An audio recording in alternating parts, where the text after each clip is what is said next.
শ্মশানকালী ধামে এসেছি। আপনারা আসুন, দর্শন করুন।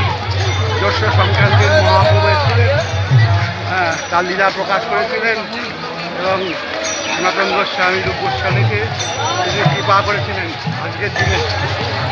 জয় মহারাজ, জয় মহারাজ, জয় মহারাজ।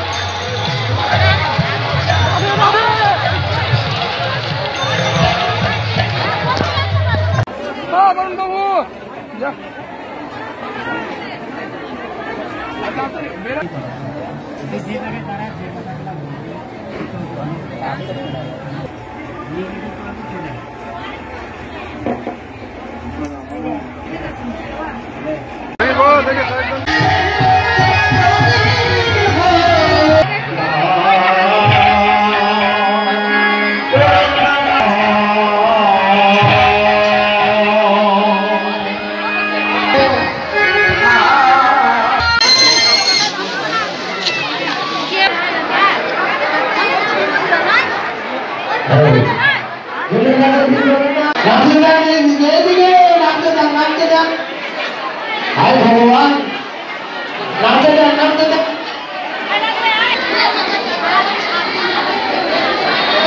अरे वो धीरे धीरे ना जो आप